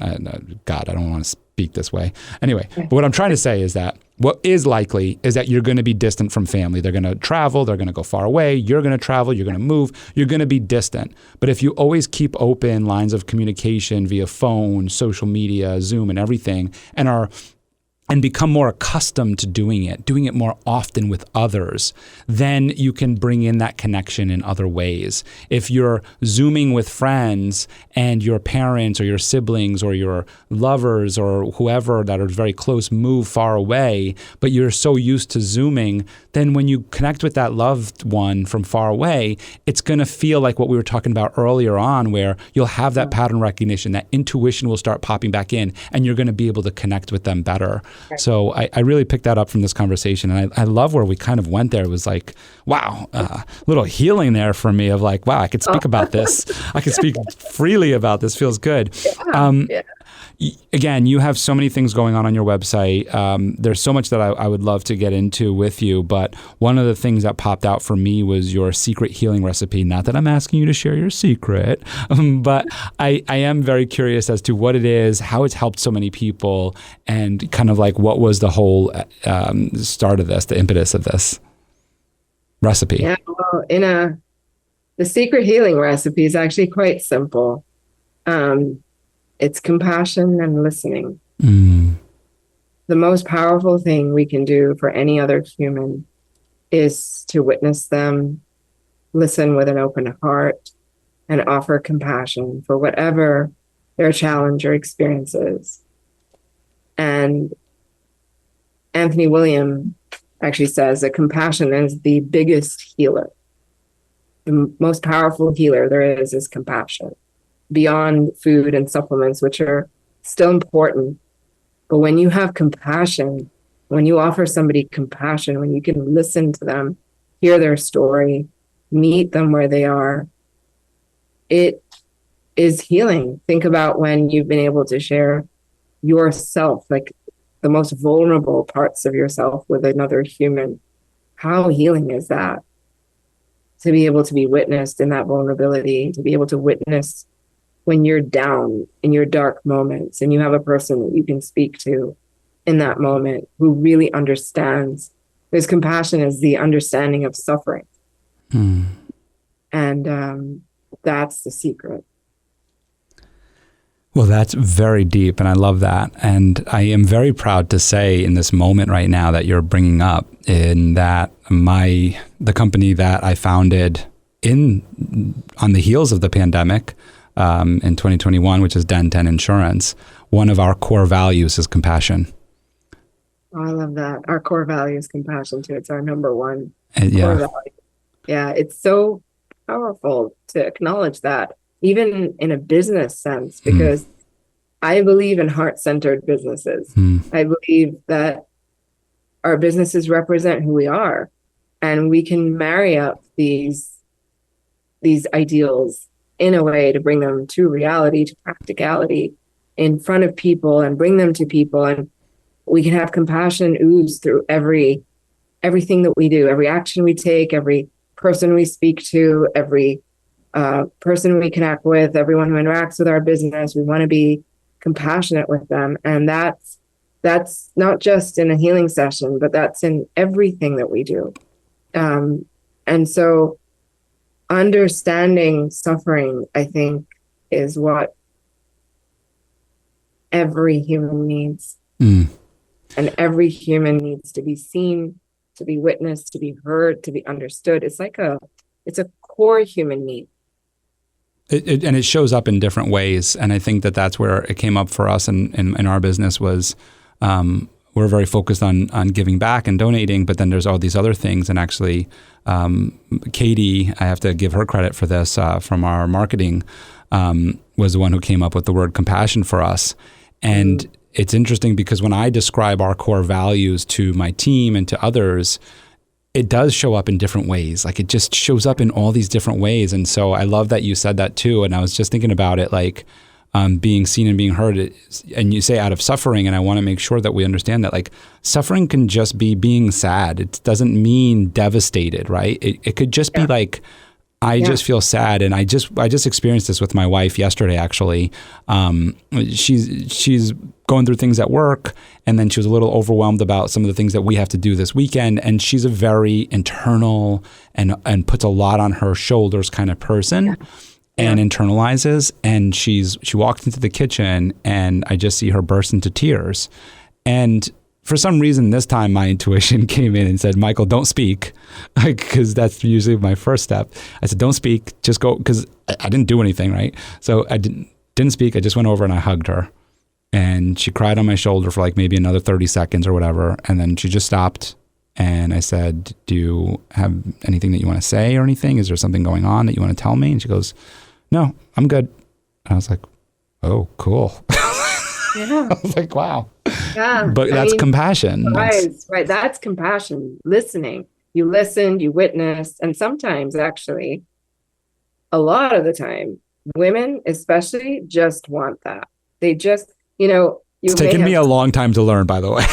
It takes, because men's brains are wired differently than women's brains, and men's brains are wired to fix things. Right. Yes. And it's not a bad thing. Like, we love that your brains are wired to fix things, but sometimes we don't need fixing. It's just listen. So I have a teacher who taught me this one time, and she said, when you're speaking to your guy, your man, tell him how you want him to listen. Do you want his help to fix the problem? And if you don't, tell him, just hold the bucket while I verbally vomit out everything that's in it. I love that. And then you take the bucket and you dump it away and you don't have to do anything about it. And I remember when the first time I told my husband this, he goes, oh, is that what you want when you're in this state? I'm like, oh my God, if you could just listen and say, I'm here for you. And he goes, oh, I don't need to fix the problem. I'm like, yeah. And he goes, oh, that takes the pressure off. That's actually so much easier. So I now just tell him, I'm like, can you just hold a bucket? Because I'm ready to vomit out like a whole bunch of stuff. Mm-hmm. And that's compassion, because you're being there and witnessing that person in their kind of dark moment, right? Or their difficult moment. Yeah. And like I was saying, not even that big of a deal. It was just a little overwhelmed, but that's what it is. But for women, it is. Many women are overwhelmed all the time, including myself. I go through it a lot. I take a lot of practice to bring myself to center. I'm good at that. Something I've done a lot of in my life. But women do tend to get overwhelmed, and it brings up the tears. It's like, how am I going to it just feels really big in the moment. And then if you can be witnessed, and a little tenderness can go a long way, Michael, as you learn. Well, to all my guys out there, we're learning together. And it was funny too, like saying it now, because in the moment while I was hugging her, I was just like, oh, this is one of the moments that, like, when you like do something wrong in one of those moments where like maybe I would have tried to fix it, or I would have talked too much, which happens most of the time, right? And you're like, oh, next time. And I was hugging her and I was like staring out my window and I was just like, this is the next time. I was so happy. I was like, this is the next time. You're doing it. You're just here for her. I was like, awesome.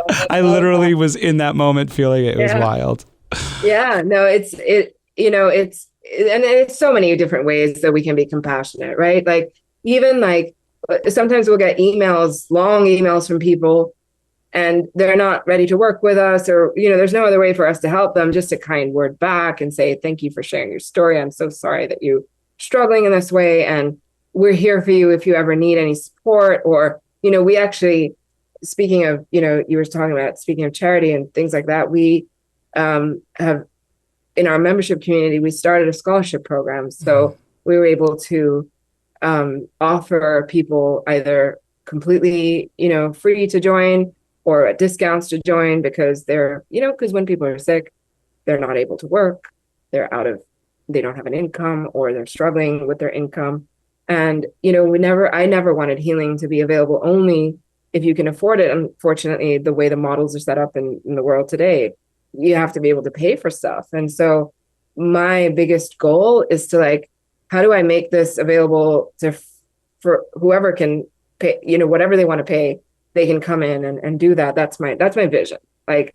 That's my big goal in life. If I can do that, I think I can die peacefully. I just want to be able to have as many people receive help because again, there's I think if you cannot pay for a service, it's a little bit, you feel financially discriminated against because you're I have the right to heal but I can't afford this or I can't afford that. And it feels really hard. So again, compassion in all ways, right? It's any sphere and any way that a person is suffering to be able to offer them that support, offer them love, offer them a kind word, even a smile, right? So in Islam, there's a saying of the Prophet Muhammad, peace be upon him. He says that even a smile is charitable. What it could do for someone. Yeah, that warm, like you said, that warm face, that smile goes a long way. This has been wonderful. I like I said earlier, I felt like I went through a little bit of a healing there of you witnessing me and me being able to share some vulnerability with you. So I really appreciate that. And this has been really, really just I knew it from the beginning. As soon as intuitive medicine woman, I was like, oh man, we're going to have some fun here. This is my jam. This is little quick promise, 30-second quick story. A friend, so my daughter's best friend, her mom, right? I was bringing my daughter over there for it was quick. It was during a snowstorm. It was just I forgot what we had to do. We'd drop her off or something, drop something off or whatever. And it was late at night. So anyway, her husband was plowing and he goes out and goes to do plowing. And me and her mom ended up talking all about the universe and God and intuitiveness and these sensations and ghosts and all this external universe and all this outer body type of stuff. We ended up talking till 1 a.m. and we're best friends to this day. The friendship had first started there and her husband always comes back and is just I can't believe you guys stayed up that long talking and about what were you guys, and we and nobody understands. But me and her understand. They're like, how could you talk about it for 4 hours, 5 hours straight? And I'm like, I can get on it. I love this kind of talk. This is this is my jam. Oh, me too. I mean, like I said, it doesn't take a lot from me. If you invite me to talk about this talk, I'm there, right? Yeah. Well, I loved having you on, and I want everybody to know, of course, all of your ways of communicating and contacting you will be in the show notes, unless you can pick up her intuitions. But all joking aside, could you just share for our audio listeners any handles, websites, ways that people can connect with you?